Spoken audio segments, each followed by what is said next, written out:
बेटा रिकॉर्डिंग शुरू हो कर दी है मैंने, तो थोड़ा सोच समझ के गालियां देना बीच में, ठीक है। सबसे पहले ऑर्गेनाइजिंग का मीनिंग। एक ऑर्गेनाइजिंग का मीनिंग होता है कि एक कबर्ड है, उस कबर्ड में किताबें और कपड़े पड़े, मम्मी पापा ने बोला कि इसको ऑर्गेनाइज करो बेटा, बड़ा डिसऑर्गेनाइज्ड है, बड़ा फैला हुआ है, ठीक नहीं है। तो आपने उसको ऑर्गेनाइज किया, उसको ठीक से रख दिया, किताबों को और कपड़ों को। Is that organising? नो। हम मैनेजमेंट में इस ऑर्गेनाइजिंग की बात नहीं कर रहे।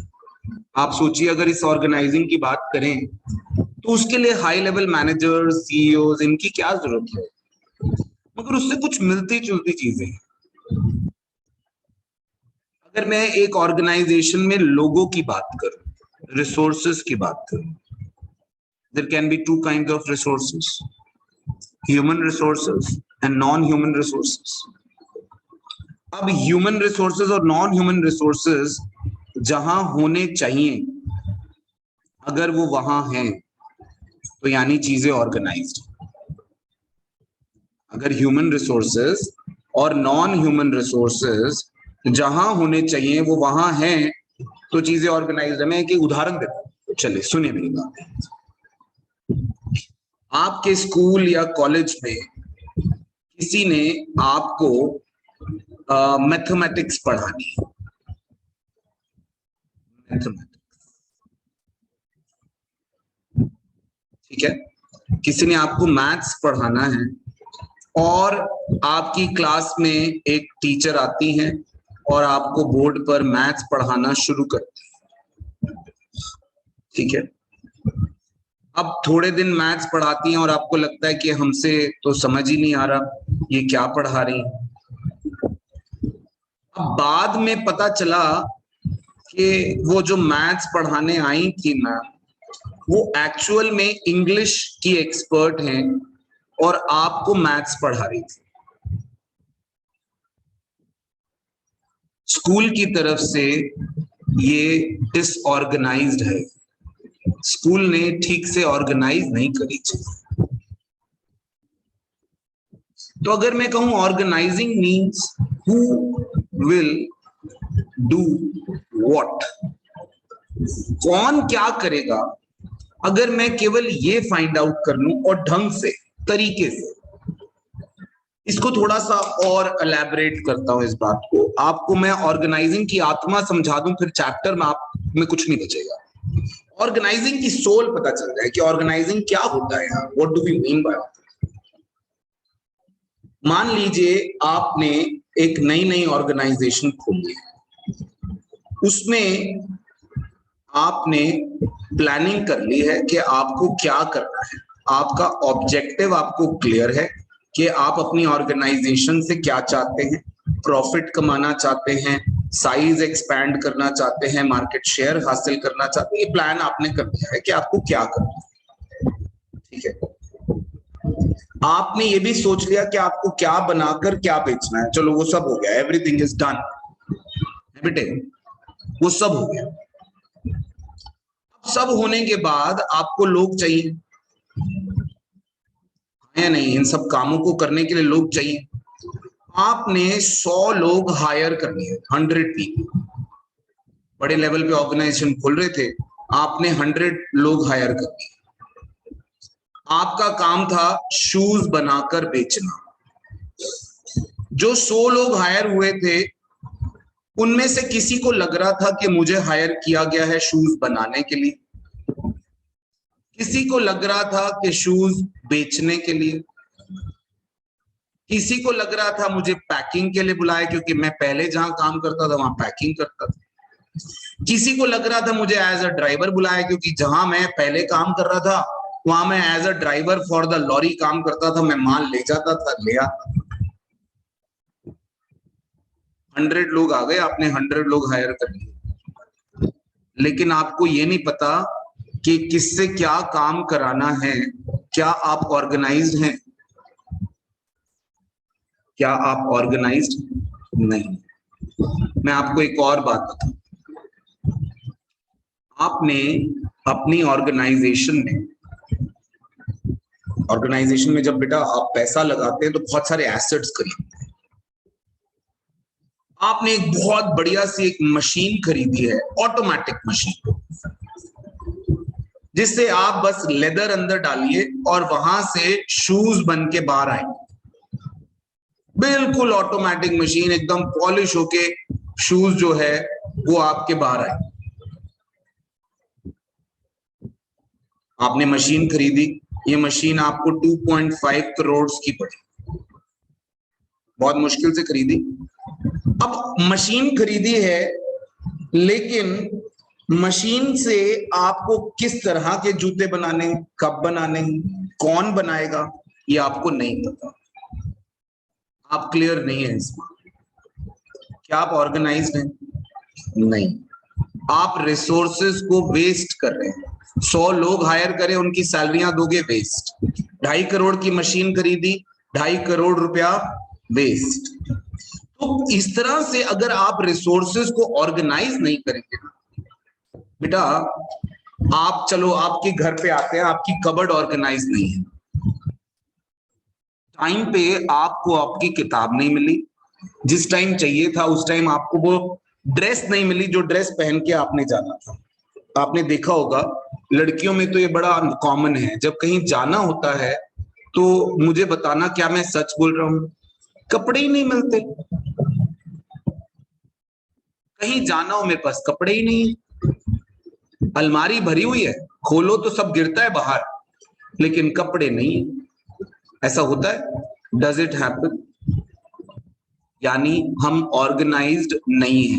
लड़कों का तो और बुरा हाल है इसमें। राघव से कोई पूछ के देखो,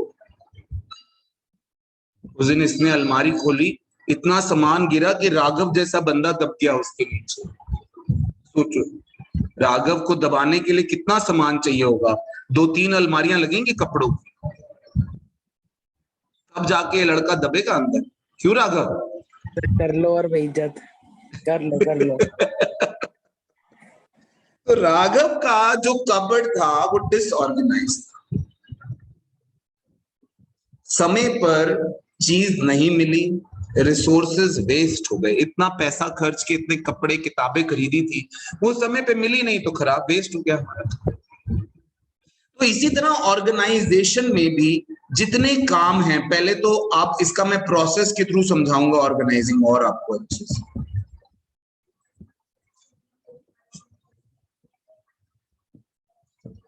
तो ऑर्गेनाइजिंग में आपके पास पहले हम स्टेप्स समझेंगे बेटा कि हम ऑर्गेनाइजिंग कैसे करते हैं, क्या स्टेप्स फॉलो करते हैं हम चीजों को ऑर्गेनाइज करने के लिए। जरा देखिए मेरे से, पहले हम स्टेप्स और फिर इसकी इंपॉर्टेंस समझेंगे बेटा। मैं एक एग्जाम्पल के थ्रू आपको स्टेप समझाऊंगा, मैंने याद किया आज है, कोशिश करना कि साथ साथ समझ लेना, कहीं मैं भूल गया तो फिर मुश्किल हो जाए। आपने सबसे पहले आइडेंटिफाई करिए और कामों को बांटिए। मैंने अभी आपके साथ एक एग्जाम्पल लिया था कि आपने एक जूतों की फैक्ट्री खोली है। गुड मॉर्निंग प्रकल्पा। आपने एक जूतों की फैक्ट्री खोली है और जूतों की फैक्ट्री में आपने 100 लोग हायर कर लिए। ये सोचे समझे बिना कि आपके पास कितने टाइप्स ऑफ वर्क है, क्योंकि आपके पास कोई ड्राइविंग के लिए आ गया, कोई आपके पास पैकिंग के लिए आ गया, कोई आपके पास मार्केटिंग के लिए आ गया, कोई आपके पास प्रोडक्शन के लिए आ गया, कोई कह रहा है मैं तो सिर्फ चाय पिला सकता हूँ, टी वगैरह बना दूंगा, वो आ गया। अब कई लोग चाहिए आपको, कोई कहता है मैं तो सर जहां पहले था वहां पे गार्ड की नौकरी करता था, वो आ गया। अब कितने सारे लोग आ गए आपके पास, आपको नहीं पता आपने उनसे क्या काम लेना। तो सबसे पहले आप क्या करिए, उस ऑर्गेनाइजेशन में आपको कितने तरह के काम करने हैं आप आइडेंटिफाई कर लो। क्या आपको प्रोडक्शन के लिए लोग चाहिए, तो किस तरह के चाहिए, लेदर के शूज बनाइएगा, स्पोर्ट शूज बनाइएगा, कैजुअल शूज बनाइएगा, क्या बनाएंगे आप, तो उसके बेसिस पे आप प्रोडक्शन के कितने लोग चाहिए आपको, आप डिसाइड कर लो। फिर आपने प्रोडक्शन, मार्केटिंग, इन सब में आपने उन लोगों को बांट दिया कि भाई 10 लोग चाहिए प्रोडक्शन डिपार्टमेंट में, 5 लोग चाहिए मार्केटिंग डिपार्टमेंट, 4 लोग चाहिए टेक्नोलॉजिकल डिपार्टमेंट में के जो हार्डवेयर सॉफ्टवेयर को मेंटेन करेंगे। आपने इस तरह से क्या किया, आइडेंटिफाई किया काम, कौन सा काम है आपके पास, और उस कामों को बांट दिया मेजर हेडिंग्स में, उन कामों को आपने बांट दिया, that is called identification and division of work. अब मैंने उनको डिपार्टमेंट, मैंने पहले ही स्टेप में बांट दिया एक्चुअली डिपार्टमेंट्स में, कि आपने उन स्पेशलाइजेशन के बेसिस पे उन कामों को आपने डिपार्टमेंट में बांट दिया, production department, finance department, marketing department. ये बेटा जब आप ऑर्गेनाइजेशन शुरू करोगे तो सब आपको ही करना पड़ेगा। वो लोग आ गए, आपने 5-10 लोग जो प्रोडक्शन में रखे थे उनको आप काम बताओगे, उनको नहीं पता, घर से थोड़ा पता है उनको क्या करने जाना है। आप कल को चार्टर्ड अकाउंटेंट बन जाओ, किसी कंपनी को ज्वाइन करो, तो वो कंपनी आपको बताएगी ना क्या करना है। हम तो ये सोच के जाते हैं मैं सीए बन गया, अब तो मैं ऑडिटिंग करूंगा, मेरे साइन चलेंगे, मैं अकाउंट्स चेक करूंगा, मैं अकाउंटिंग करूंगा, लेकिन हर आदमी आपसे ये नहीं कराना चाहता। हर ऑर्गेनाइजेशन में डिफरेंट डिफरेंट ड्यूटीज। एक ऑर्गेनाइजेशन इतनी बड़ी है जो आपसे सिर्फ और सिर्फ कैश मेमोज चेक करा रही है, सिर्फ रिसीवेबल्स कि कितने रिसीवेबल्स हैं, बस रिसीवेबल्स, और कुछ नहीं करा रही आपसे, कुछ भी नहीं। और एक ऑर्गेनाइजेशन छोटी सी है जो आपको एज ए सीए आपसे सारे काम करा रही है, वो कह रही है अकाउंट्स बनाने से लेकर अकाउंट्स की वेरिफिकेशन, ऑडिटिंग, सब तेरा काम है, हम नहीं करेंगे। तो वो ड्यूटी तो वो बताएंगे ना आपको, आपको तो नहीं पता। अब आप ऑर्गेनाइजेशन की तरह से सोचेंगे तो ऑर्गेनाइजेशन को ड्यूटीज बतानी है। Then establishing authority and responsibility relationship. सबसे बड़ा झगड़ा होता है जब आप सबको अथॉरिटी और रिस्पॉन्सिबिलिटी ना बताओ। बेटा एक उदाहरण देता हूं, एक ऑर्गेनाइजेशन है जिसमें 10 लोग हैं, 10 मैनेजर्स हैं। इन 10 लोगों की एक राउंड टेबल मीटिंग होती है, 4-5 घंटे वो मीटिंग चली और उस मीटिंग का रिजल्ट निकला निल। क्यों? कोई बता सकता है क्यों निल निकला?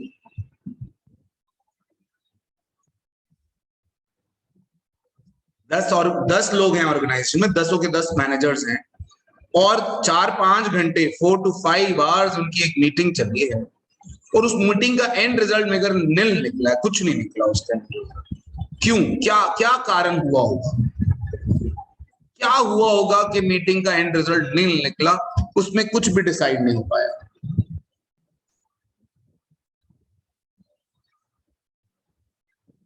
ओके ग्रेसी।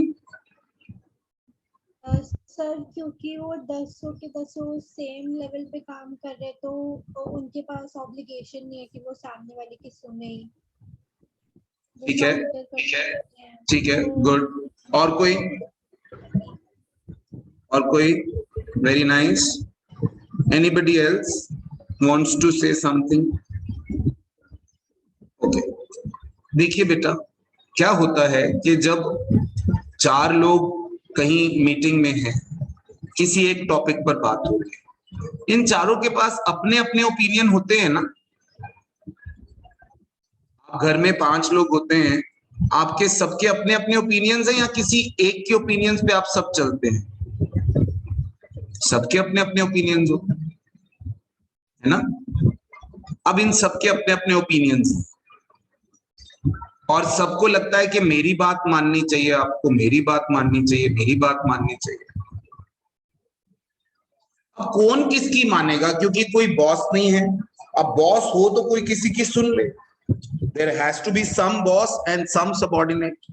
सारे ही बॉसेस होंगे। सोचो एक पिक्चर बन रही है, एक फिल्म बन रही है, फिल्म में प्रोड्यूसर जो होता है वो पैसा लगाता है, डायरेक्टर उस पिक्चर को डायरेक्ट करता है, और एक्टर्स जो है उसमें अपना रोल निभाते हैं। ठीक है, एक्टर्स को रोल किसने बताया बेटा? डायरेक्टर ने। सारे एक्टर कहें भाई मैं तो हीरो बनने आया हूं और मैं तो सिर्फ हीरो बनना, तो फिल्म तो नहीं हो सकती ना। फिर तो कोई विलन नहीं होगा, कोई साइड एक्टर नहीं होगा, कोई कैरेक्टर रोल नहीं करेगा, कोई कुछ और कोई काम ही नहीं करेगा, सारे हीरो बन जाएंगे तो क्या फिल्म हो जाएगी? सारे डायरेक्टर बन जाएं कि मैं जो कहूंगा वो होगा, क्योंकि डायरेक्टर डायरेक्ट करता है। और सबको माननी होती है डायरेक्टर की। सब कहे नहीं जी मैं डायरेक्ट करूंगा, मैं नहीं सुनता किसी की, तो चल जाएगा काम? नहीं चल सकता, वोंट बी पॉसिबल। तो यहां पर आपको अथॉरिटी और रिस्पॉन्सिबिलिटी रिलेशनशिप बनाना पड़ेगा कि किसके पास अथॉरिटी है और किसके पास रिस्पॉन्सिबिलिटी है, ये आपको करना होगा।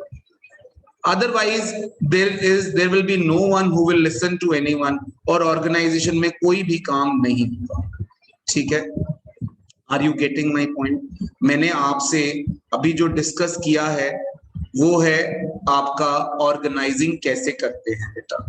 मैं एग्जाम्पल ले रहा था कि जूते बनाने की फैक्ट्री खोलिए, खोलने पर पहले आप डिसाइड करिए आपको किस तरह के काम कराने हैं, और उन तरह के कामों को पहले अलग करके उनकी ग्रुपिंग करिए। अच्छा ये तो मार्केटिंग के सारे काम हैं, तो इनको ग्रुप बना दीजिए और उसका नाम रखिए मार्केटिंग डिपार्टमेंट। अच्छा ये तो सारे प्रोडक्शन से रिलेटेड काम है, तो इसका ग्रुप बना दीजिए प्रोडक्शन डिपार्टमेंट। अच्छा ये तो सारे फाइनेंस से रिलेटेड काम है, तो उसका ग्रुप बना दीजिए फाइनेंस डिपार्टमेंट, लाइक दैट। तो उस तरह से दैट इज आप डिपार्टमेंटलाइजेशन करने के बाद आप फिर उनको असाइनमेंट, उनको ड्यूटीज दे दीजिए, उनको काम दे दीजिए कि उनको क्या क्या काम करने हैं, और फिर एक अथॉरिटी और रिस्पॉन्सिबिलिटी का रिलेशनशिप आप बांधिए।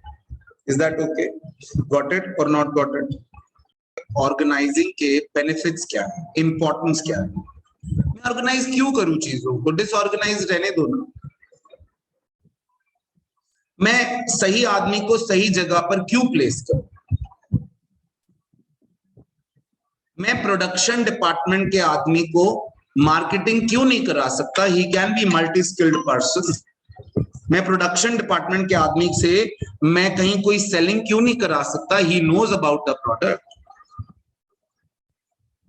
ये कुछ ऐसा हो जाएगा कि जैसे आपकी इंग्लिश की टीचर आपको मैथ्स पढ़ाने आ गई, तो आपने उसकी स्पेशलाइजेशन को यूज नहीं किया।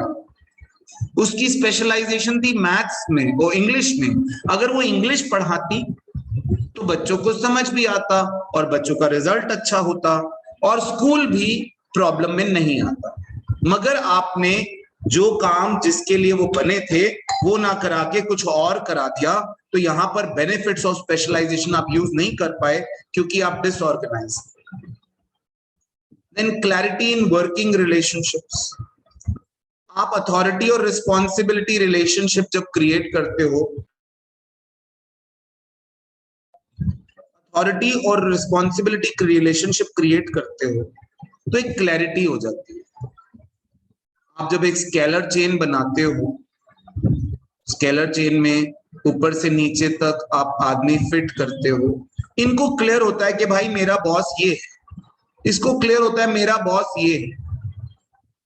सोचिए 100 लोग आपकी ऑर्गेनाइजेशन में आ गए, उनको नहीं पता उनका बॉस कौन है, उनको नहीं पता उनको काम किसके लिए करना है, ऑर्गेनाइज नहीं है। एक चलिए एक और अच्छा उदाहरण देता हूं, मेरे को याद है। एक छोटी सी दुकान है, छोटी सी दुकान पे बाबूजी ने 2 लोग रखे। जो लाला जी हैं उन्होंने 2 आदमी रखे। उन 2 आदमियों को बताया नहीं गया कि आपका काम क्या है। उनको कहा हाँ कल से काम पे आ जाओ। अब एक आदमी को अगले दिन का अच्छा यार जरा चाय बना ला, अज्यूमिंग कि उसको चाय तो बनानी आती होगी, तो यानी अब वो चाय उसको बनानी नहीं आती। अब वो प्रॉब्लम हो गई, वो 1 दिन 2 दिन काम किया, फिर वो भाग गया। अब भाग गया तो ये आपको बड़ी यार दिक्कत हो रही है कि यार मैं आदमी रखा, पैसे भी दे रहा था और वो तो भाग गया। क्यों? क्योंकि आपने उसको क्लैरिटी नहीं दी जब वो काम पे आ रहा था। देखो आप क्लैरिटी किसी को कैसे दोगे? जब आप खुद क्लियर होगे तो किसी को बताओगे ना कि तेरे को किस लिए रखा गया है। जब आप ऑर्गेनाइज्ड होगे तो किसी को बताओगे ना, देखो बेटा बहुत क्लियर है, एक ऑर्गेनाइज्ड और एक डिसऑर्गेनाइज्ड ऑर्गेनाइजेशन में ना, कंपनी में आप बहुत आसानी से फर्क पता कर लो। एक में झगड़े हो रहे हैं क्योंकि नहीं सर मेरे को तो इस काम के लिए रखा गया था, आप तो मुझे ये काम दे रहे हो, मुझसे तो होगा ही नहीं। और कई ऐसे लोग होते हैं जो आपको बोलेंगे नहीं कि मुझसे ये काम नहीं हो रहा, क्योंकि आपसे डरते हैं, क्योंकि आप उसके बॉस हैं, लेकिन काम तो अल्टीमेटली नहीं होगा। जब आप ऑर्गेनाइज होगे तो आप एक क्लैरिटी दोगे वर्किंग रिलेशनशिप की कि आपका काम क्या है, आपका इमीडिएट बॉस कौन है, उसका नेक्स्ट बॉस कौन है, उसका नेक्स्ट बॉस कौन है। आप ये करोगे तो यूटिलाइजेशन ऑफ रिसोर्सेज हो जाएगा, नहीं करोगे तो वेस्ट ऑफ रिसोर्सेज हो जाएगा। अगर आप करोगे तो रिसोर्सेज यूज हो जाएंगे, अगर आप नहीं करोगे तो रिसोर्सेज वेस्ट हो जाएंगे। 100 लोग रखे हैं, किसी को नहीं पता क्या काम करना है, रिसोर्सेज वेस्ट है ना, हाँ या नहीं बताइए, क्या मैं सही कह रहा हूं? Am I right? Then adaptation to change. बेटा आप ऑर्गेनाइज्ड हैं तो कोई भी चेंज आएगा अडेप्ट कर लोगे। अच्छा एक छोटा सा मेरे को बात बता, मुझे बताना, आप लोग प्लीज सभी पार्टिसिपेट करना है इस बार। कोई 2 दुकानें ऐसी, क्योंकि आपने कंपनीज में तो चक्कर नहीं लगाया अभी, मैं छोटी दुकानों की बात करता हूँ, छोटी दुकान बड़ी दुकान जो भी हो आपके दिमाग में मुझे बताओ। कोई ऐसी दुकान पे गए हो और वहां पर आपने उससे कहा हो भैया मुझे ये चाहिए, वो सीधा उस ड्रॉर में गया और वो ड्रॉर से सामान निकाला, आपको दिया, कितने पैसे, इतने पैसे, आप घर आ गए। एक ऐसी दुकान जहां पर आप गए, आपने उससे कहा ये चाहिए, उसने छोटू ये देना, छोटू ढूंढ रहा है, नहीं मिल रहा, छोटू ने एक और लड़के को कहा यार तुझे पता है कहाँ रखा है, नहीं मिल रहा है, ठीक है। अब वो वहां पर चीज बड़ी मुश्किल से आपको 15-20 मिनट बाद मिली और फिर उसका रेट नहीं याद आ रहा किसी को। खैर 20-25 मिनट की जद्दोजहद के बाद आप घर आ गए लेकर। क्या आपने इस तरह की 2 दुकानें देखी हैं कभी? कभी एक्सपीरियंस किया, कभी एक्सपीरियंस किया हो एवर? के हैज सीन? नहीं, पहली बार केमिस्ट की। पहली बार क्या सर पहला एग्जांपल केमिस्ट कह लो। पहला एग्जाम्पल केमिस्ट का देखा है, जहां पर वो फटाक से ऑनलाइन चेक करता है दवाई है नहीं है और वो आपको वो दवाई दे देता है। कोई डिसऑर्गेनाइज दुकान देखिए जहां पर सामान एकदम फैला सा हो, नहीं देखी है, कुछ लोगों ने देखी है। आपने कभी अच्छा चलो हो सकता है ये आपने नहीं देखा हो। 2 तरह के टीचर्स, एक टीचर से आपने कहा कि सर मुझे ना उस चैप्टर के नोट्स चाहिए, क्या आप मुझे प्रोवाइड करा देंगे? आप मुझे एक्स्ट्रा क्लास चाहिए, क्या आप मुझे दे देंगे? आप यही तो मांगोगे टीचर से, और क्या मांगते हो आप? एक टीचर ने आपसे कहा हाँ बेटा इस दिन इस टाइम पे आपकी एक्स्ट्रा क्लास है और ये आपके नोट्स हैं, और दूसरे टीचर ने कहा हाँ बेटा मैं आपको नोट्स दे दूंगा, चिंता मत करो। 2 दिन बाद आपने कॉल किया, सर वो नोट्स, हाँ बेटा मैं कर रहा हूँ, अरेंज कर रहा हूँ। 3 दिन बाद कॉल किया, हाँ बेटा मैं अभी बस दे दिया बच्चे। ऐसा क्लास, हाँ बेटा जरूर होगी आपकी क्लास। क्या कभी ऐसा हुआ है? ऐसे 2 टीचर से कभी पाला पड़ा आपको? किसी का नहीं पाला पड़ा? एक ऑर्गेनाइज्ड टीचर और एक डिसऑर्गेनाइज्ड टीचर। नहीं है, कोई भी नहीं है ऐसा। आप में से कोई भी ऐसा नहीं है जिसको डिसऑर्गेनाइज्ड टीचर मिला हो कभी? सर मेरे को एक ऐसा टीचर मिला है जो क्लास कभी नहीं छोड़ता, क्लास कभी क्लास की छुट्टी नहीं करता। किसकी बात कर रहे हैं? सर है मेरी जान पहचान में एक टीचर जो कभी क्लास की छुट्टी नहीं करते। सर आपकी कह रहा है? यार मैं क्या करूं यार, मेरा भी बड़ा मन था कि मैं भी बारिश में जाकर कुछ रोमांटिक गाने गाऊं पेड़ के पीछे और समोसे हों हाथ में और मजा आ जाए, एक नारियल पानी हो, एक तरफ स्ट्रॉ हो मेरी पास और एक तरफ मेरी बीवी के पास, दोनों स्ट्रॉ में छतरियां लगी हों। मेरा तो बड़ा मन था, मगर अब मैं क्या करूं, आप लोग छोड़ने नहीं देते मुझे क्लास। जाओ सर। जाऊं पक्का? Yes sir. कर दो, छुट्टी कर दो। हाँ आस्था, सर एंजॉय करो और हमें भी एंजॉय करने दो। थैंक यू बेटा, थैंक यू बच्चे, थैंक यू बच्चे, thank you, so nice of you. चलो आगे बढ़े, हो गया बेटा, अब ठीक लग रहा है? हाँ तो आपने इस तरह के क्या है यार, नहीं उम्मीद तो बहुत कुछ थी। हाँ तो अडेप्टेशन टू चेंज, मैं ये कह रहा हूँ बच्चे, हो सकता है आपने एग्जाम्पल्स ऐसे लाइव ना देखे हो, मगर ऐसे एग्जाम्पल्स तो हो सकते हैं ना, एक ऑर्गेनाइज्ड और एक डिसऑर्गेनाइज्ड। एनवायरमेंट एवर चेंजिंग है बेटा, रोज कुछ नया चेंज आ रहा है, कोई नई प्रोडक्ट आ गया है। अब एक ऐसी दुकान है जो डिसऑर्गेनाइज्ड है, वो नया प्रोडक्ट कैसे बेचेगी? उसके पास तो कोई नया प्रोडक्ट नहीं लेने जाएगा। कोई नया प्रोडक्ट आ गया बेचने के लिए, he will not be going.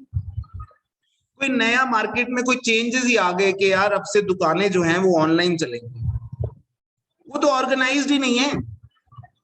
सोचो एक बार 10, अच्छा 2 मिनट दिमाग लगा लो प्लीज, 2 मिनट के लिए सिर्फ मेरी तरफ ध्यान दो बेटा।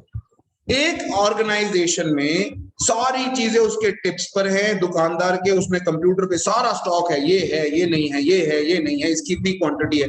उसके लिए उसने एक ऑनलाइन स्टोर खोला, और एक ऐसा आदमी जिसको ये नहीं पता दुकान में क्या पड़ा है क्या नहीं पड़ा, उसने ऑनलाइन स्टोर खोलना है। बताओ कौन खोल पाएगा ऑनलाइन स्टोर? सर पहला वाला, यानी वो चेंज को आसानी से अडेप्ट कर लेगा। तो जो ऑर्गेनाइज्ड होते हैं उनके लिए चेंज अडेप्ट करना आसान होता है, और जो डिसऑर्गेनाइज्ड होते हैं उनके लिए अगर कभी लाइफ में चेंजेस आ जाएं, उनको अडेप्ट करना बड़ा मुश्किल होता है। Then effective administration. अगर आपको क्लियर है कि किसको क्या काम करना है, अच्छा एडमिनिस्ट्रेशन से ये समझो ऐसे कि आपको लोगों को सुपरवाइज करना है, ठीक है? आपके स्कूल की एडमिनिस्ट्रेशन ने ये देखना है कि टीचर्स पढ़ा रहे हैं या नहीं पढ़ा रहे हैं, अपने टाइम पे क्लासेस ले रहे हैं या नहीं ले रहे हैं। आपके स्कूल की एडमिनिस्ट्रेशन ने ये करना है।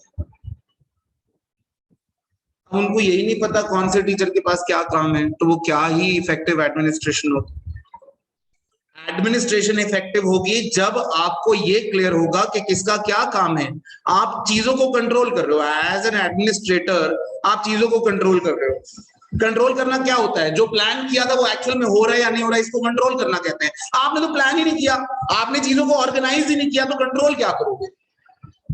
आपने कभी ऑर्गेनाइज नहीं किया that who will do what. For example, आपने मेड से सुबह जाते वक्त कहा कि बेटा बढ़िया से काम करना, और शाम को आए तो जो आपने मेड को डांटना शुरू कर दिया। आपने कहा यार ये क्या बात हो गई? आप मेड को एडमिनिस्ट्रेटर हो, आप मेड के। अब मेड कह रही है मैंने तो बहुत अच्छे से काम किया था। उसने बहुत अच्छे से काम किया था जो उसको लगा करना था, लेकिन जो आप चाहते थे काम कराना वो काम हुआ नहीं। क्यों? क्योंकि आपने जो काम कराना था उसको बताया ही नहीं, उसको क्लैरिटी नहीं थी, तो आप ऑर्गेनाइज नहीं थे, तो इसलिए वो काम हो नहीं पाया। Then development of personal. आप जब एक आदमी को काम क्लियर कट बताओगे और वो आदमी रिपीटेडली वो काम करेगा तो उसकी डेवलपमेंट होगी। He will be clear that what is to be done, what is not to be done. Then expansion and growth. Expand कब करेगा कोई? अब कोई ऑर्गेनाइजेशन, कौन सी वाली ऑर्गेनाइजेशन एक्सपैंड करेगी बेटा? जो ऑर्गेनाइज्ड होगी या डिसऑर्गेनाइज्ड होगी? आप ही बता दो। जो ऑर्गेनाइज्ड होगी। जो ऑर्गेनाइजेशन ऑर्गेनाइज्ड होगी वो एक्सपैंड भी करेगी, वो ग्रो भी करेगी, एक के बाद 2 ब्रांचेस, 2 के बाद 3 ब्रांचेस, 10 ब्रांचेस, वो बढ़ाएगा काम। लेकिन जो डिसऑर्गेनाइज्ड है वो कैसे एक्सपैंड करेगा? वो तो एक्सपैंड नहीं कर पाएगा। Then organisational structure. Organisational structure किसको कहते हैं बेटा? अब मैंने आपसे अभी थोड़ी देर पहले कहा था कि आप जो है एक चेन बना रहे हो, स्केलर चेन। पूरी ऑर्गेनाइजेशन में कितने लोग हैं?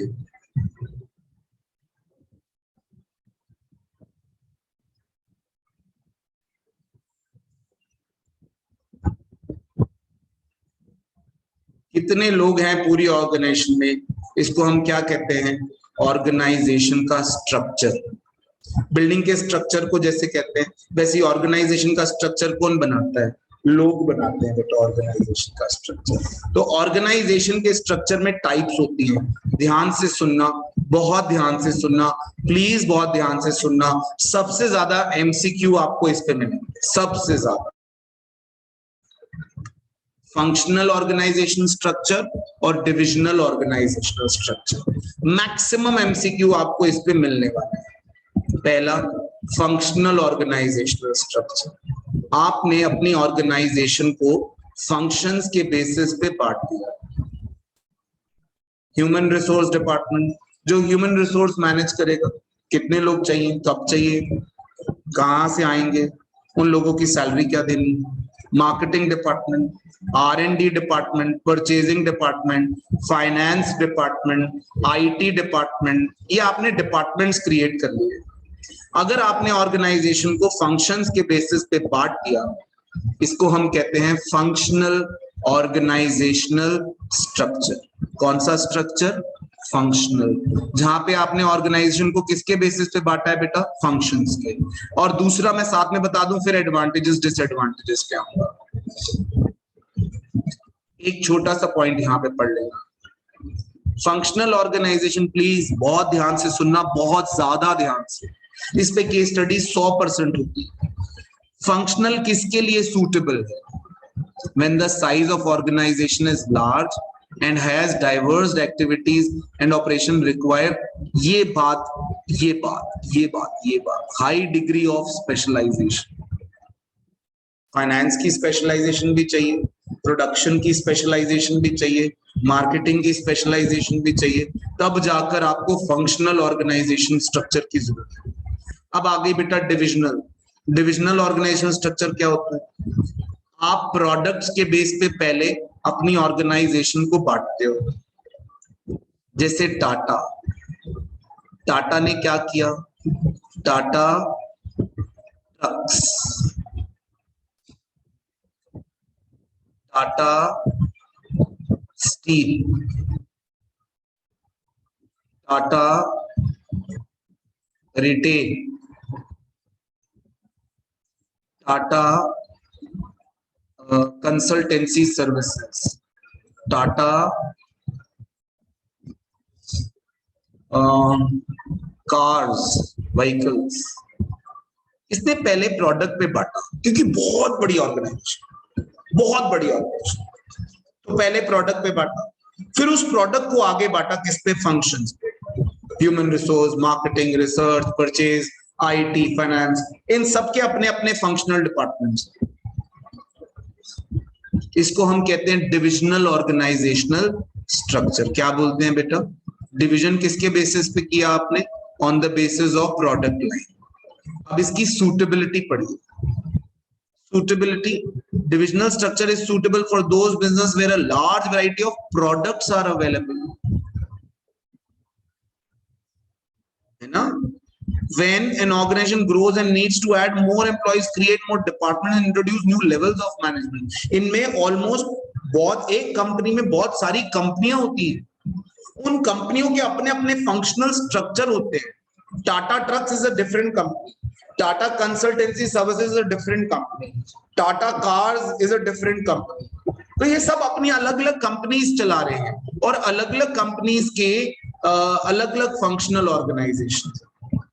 अब इनका डिफरेंस, इन डिफरेंसेस को अगर आप ध्यान से पढ़ेंगे ना तो बेटा आपको डिसएडवांटेजेस और एडवांटेजेस मुझे पढ़ाने की जरूरत ही नहीं है।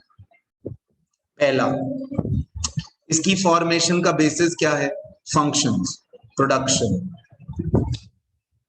परचेज, मार्केटिंग, फाइनेंस, और इसका बेस्ड ऑन प्रोडक्ट लाइन। जैसे टाटा का बताया ना, एक और एग्जांपल मैं आपको दे सकता हूँ। Britannia cakes, Britannia breads, Britannia biscuits, बड़े सारे प्रोडक्ट लाइन, उनके अपने अपने डिपार्टमेंट्स। स्पेशलाइजेशन, इसमें फंक्शनल, इसमें प्रोडक्ट, ठीक है। Responsibility, difficult to fix on a department, एक डिपार्टमेंट पे तो रिस्पॉन्सिबिलिटी नहीं कर सकते हम। ऑर्गेनाइजेशन फेल हो गई, हम ये नहीं कह सकते कि यार ये ऑर्गेनाइजेशन फाइनेंस डिपार्टमेंट की वजह से फेल हो गई, अगर फाइनेंस डिपार्टमेंट अच्छे से काम कर लेता तो पूरी ऑर्गेनाइजेशन सक्सेसफुल हो जाती। नहीं, सबको काम करना है। और इसमें इजी टू फिक्स रिस्पॉन्सिबिलिटी, इसमें रिस्पॉन्सिबिलिटी फिक्स है, एक प्रोडक्ट पे रिस्पॉन्सिबिलिटी डाल सकते हो आप, पूरे प्रोडक्ट पे डाल सकते हो। Managerial, difficult as each functional manager has to report to the top management. यहां पे ज्यादा से ज्यादा आप एक फंक्शन के बारे में सीखेंगे, क्योंकि आप एक फंक्शन के लिए ही रिस्पॉन्सिबल। यहां पर इजियर है मैनेजरियल डेवलपमेंट, तो मल्टीपल फंक्शंस आप कर सकते हो यहाँ पर परफॉर्म, है ना। अगर टाटा ट्रक्स का जो मैनेजिंग डायरेक्टर है या टाटा ट्रक्स में जो मैनेजर है, he has to take care of number of functions, ठीक है। देन इकोनॉम कॉस्ट, ये इकोनॉमिकल है, ये थोड़ा महंगा है क्योंकि आपने पहले प्रोडक्ट्स, फिर प्रोडक्ट्स के बाद फाइनेंस, एचआर, मार्केटिंग, ये सारा भी करा, तो कई बार ही हो रहा है, तो कितने ही लोग आपको रखने पड़ेंगे, तो ये वाला थोड़ा महंगा पड़ता है। कौन सा वाला? प्रोडक्ट यानी कि division, coordination. Multi product company में जहां पे बहुत सारे प्रोडक्ट हैं, वहां पर तो फंक्शनल डिपार्टमेंट, मान लो बहुत सारे प्रोडक्ट, 10 प्रोडक्ट्स, प्रोडक्ट 1 2 3 4 5 6 7, बहुत सारे प्रोडक्ट्स हैं, इनके कॉमन फाइनेंस वाले हैं, कॉमन मार्केटिंग वाले हैं, तो इनमें आपस में कोऑर्डिनेशन बड़ा मुश्किल होगा। इसका भी इन्होंने ही काम करना है, इसका भी इन्होंने करना है, इसका भी इन्होंने करना है, इसका भी इन्होंने करना है। लेकिन यहां पर इजी होगा क्योंकि आपने बहुत बड़ी ऑर्गेनाइजेशन बना दी है। 1 2 3 4 5 ये प्रोडक्ट्स है, आपके प्रोडक्ट्स है 10, हर प्रोडक्ट का अपना फाइनेंस डिपार्टमेंट अलग है, मार्केटिंग डिपार्टमेंट अलग है, प्रोडक्शन डिपार्टमेंट अलग है, तो सबके अलग अलग है। तो यहाँ पर आपको कोऑर्डिनेशन में प्रॉब्लम नहीं है in case of divisional organisation structure.